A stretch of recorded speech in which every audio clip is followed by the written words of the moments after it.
Good morning, everybody, and welcome to this week's sports podcast. Now, today is Saturday, the 17th of April 2021, and there's plenty of sporting action going on this weekend. In fact, it's already started, and we'll get back to that in a moment. But we're going to start with something a little bit different this week, simply because of the fact that it's the opening weekend of the Halifax Cricket League. So, we'll have a quick look at that and look at the fixtures today and mention a few people who will be involved in those games. A quick run through the fixtures in the top division sees Blackley are at home to Bradshaw. We've got Illingworth St Mary's at home to Shelton North Arm Hedgetop. Myve Royd are playing Copley. Sawbury Bridge Cricket Club are playing Thornton. Triangle are at home to Booth. And Worley are playing SBCI, Sawbury Bridge Cricket Institute.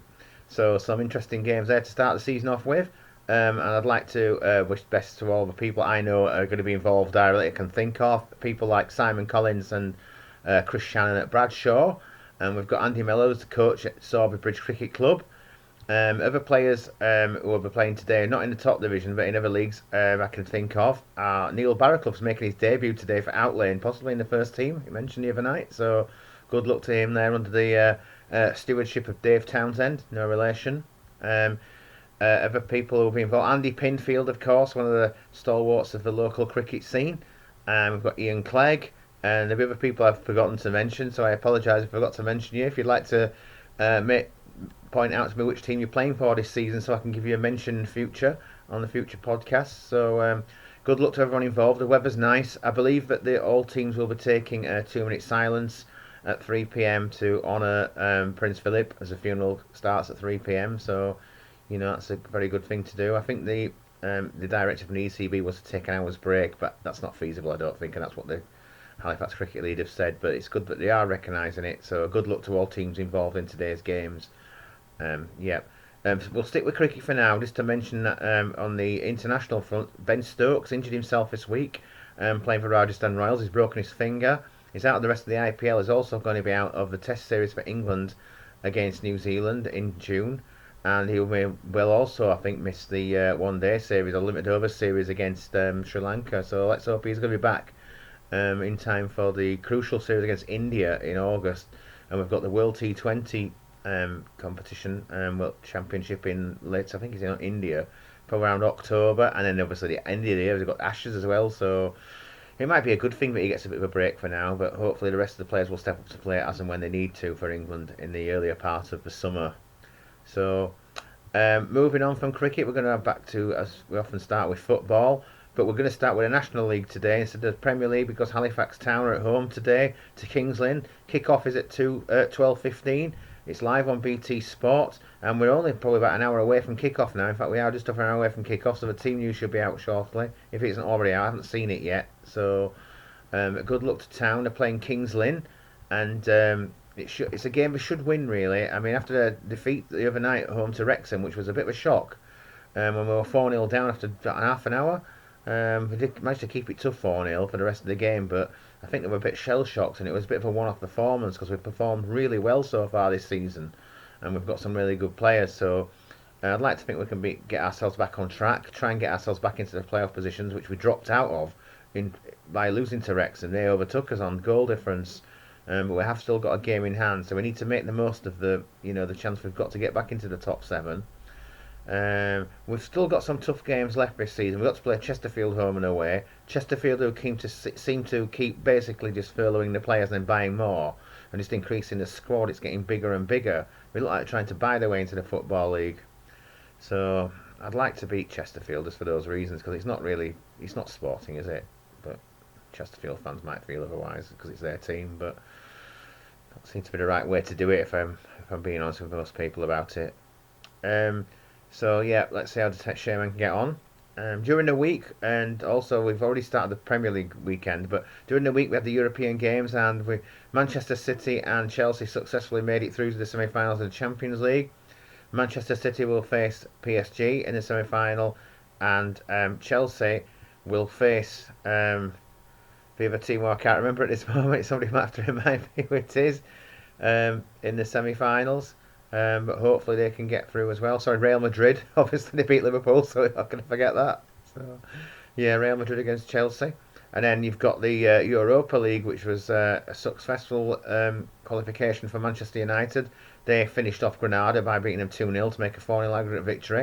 And then Arsenal had a really good performance away to Slavia Prague, winning 4-0 on the night.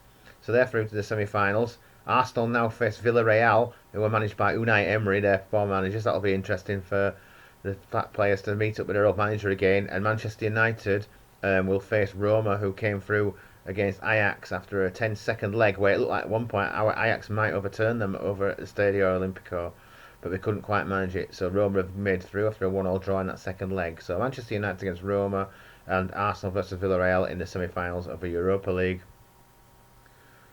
Back to the Premier League now, and this weekend we've already had one game. Last night we had a draw 2-2 between Everton and Tottenham. The biggest news story coming out of that is that Harry Kane had 2 or 3 touches, scored twice, hit the post, and now may be injured. Having taken a knock to his ankle. I think he got his ankle trapped when Richarlison was on the floor. He trapped some foot under his body when he was lying on the floor. It's a bit unfortunate. Sky may be exaggerating this at this point. We don't really know if he's injured or not, but he walked from the stadium back to the coach after the match, and he looked to be okay, hobbling a bit, and Jose doesn't really know what the situation is. They've got a big week coming up with a Premier League game against Southampton, and I think it's on Wednesday night, live on Sky. And then you've got the Carabao Cup final next weekend, next Sunday, between Tottenham and Manchester City. So hopefully we've been wanted to be fit for that. So he'll be Tottenham fans will be sweating a bit on that maybe, but we'll see what happens. It's early days yet. There's plenty of time for him to make a recovery. Also this weekend, the big game of the weekend is probably going to be of the rest of the match as well. If you're a Newcastle fan, the big game's against West Ham, because obviously they're still fighting down at the bottom, trying to make sure they can stay up. West Ham are still looking for their place in the Champions League. They're doing really well. They're in the Champions League spot at the moment, I think, from right. I think the 4th. So they won against Leicester last weekend, 3-2, and they'll be looking to see Newcastle as the next victim and trying to get a victory at St James's Park. Also this weekend, Monday night, Leeds against Liverpool's a big game. We've got the 2 FA Cup semi-finals this weekend. Tonight, 5:30, we've got Chelsea versus Manchester City, and tomorrow, I think it's 6:30, Leicester versus Southampton, where fans will be allowed into that match as a trial, as there will be moving on now from football onto snooker.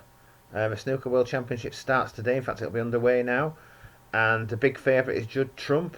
When I looked at the odds yesterday, it was just over 3-1 or around 3-1 to win the tournament. He's had a lot of century breaks this season. I think it said he had 80 plus century breaks this season so far. Second favourite, Ronnie O'Sullivan. Obviously, you can never discount Ronnie. When it comes to natural talent, I think you've got to say he's the best player in the world. You could argue he's possibly the best player ever. It's difficult to compare eras, but you look at people like Steve Davis, Stephen Hendry, and Ronnie O'Sullivan, possibly as the 3 greatest snooker players of all time. Older fans may even argue Ray Reardon, but it's over a long period of time. It's difficult to compare, but they're all great players. Also worth a mention, tournament, his third favourite is Neil Robertson, is a very good player. He'll bring with a shout. So let's see how it goes. I've got friends who will no doubt be attending this event because there'll be 33% capacity allowed into events to watch the matches again as part of the trial thing. So hope you enjoy it, and I'll be keeping an eye on how the progress of the tournament is. It lasts over 2 weeks. I guess the final will probably be on May Day Monday, because that's where traditionally it always has been on, or should I say it starts on the Sunday and finishes on May Day Monday over 2 days. So I'll be keeping an eye on what's going on there. Away from those sports now, we'll look at stock car racing. The Bristol Formula 1 Stock Car World Final is going to be held at Odsal Stadium in Bradford, and that will be on Saturday the 11th of September.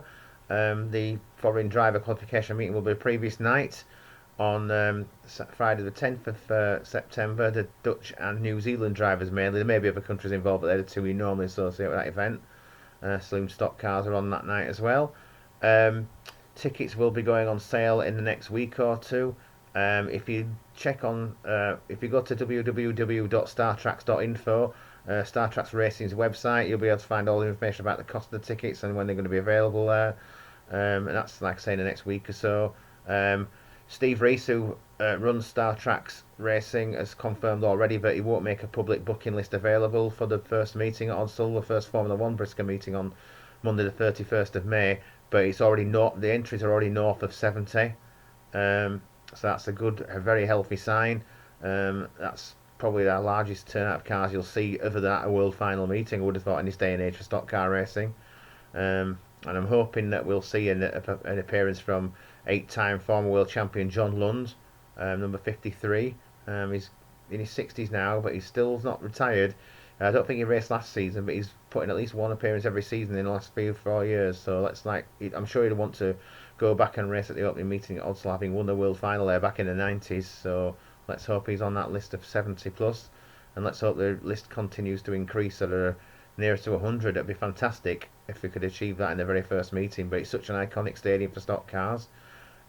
Also, still talk about stock cars and to some degree speedway as well. There may be some positive news about to come out of Coventry with regards to the court hearing with Stadium's future. It's been made public knowledge now via the Speedway Star that Warren Hunt, a former Formula 1 stock car driver, owner of the large company Hunter Pack, has approached the company Brandon Estates with regards to a purchase of a stadium. So they were trying to deny that anybody was interested in purchasing a stadium, and it's now become public knowledge that there are people interested. So this could well shift the situation in favour of motorsport returning to Brandon Stadium. So let's fingers crossed hope that there will be some racing back at Coventry in the not too distant future. So that's a positive note to end on this week, I think. So other things to mention just before I go, actually. The Premier League darts recommences. The first stage recommences on Monday, so I think it's Monday to Friday again this week. After the first 5 matches a week ago, everyone's still on with a real shout, apart from the defending champion who's been tailed off at the back, Glenn Durrant, who's scored no points so far. We're hoping for an improvement, but he's got a long way to come back to try and get through to the next stage. I'd say he needs to make at least 3 or 4 victories out of his 5 matches this week to put himself back in the running. This weekend we've got the Italian Grand Prix, and that's I believe at Monza. So good luck to everyone involved in that. Obviously, Mercedes will be trying to strengthen their position. Lewis Hamilton and Valtteri Bottas have already made a good start in the first race, and they lead the Constructors' Championship already. And Hamilton will be looking for his next world title. But Max Verstappen also looked promising, and they were a very good race in the first race, and it was quite exciting from what I saw of it. So let's hope for another good race this weekend. And I think that's about all I want to cover now for this week. So I hope you enjoyed this week's coverage. Like I say, if you want to add anything, especially about the cricket, if you want to tell me which team you're playing for, Simon, if you're going to watch this, hopefully you'll watch this. If you can give me some updates, because you asked me to, promote Bradshaw as a team for this summer. If you can give me some details about what's going on there, and perhaps we can go into more detail in future podcasts. So, like I say, thanks a lot for watching, and I'll see you all again next week.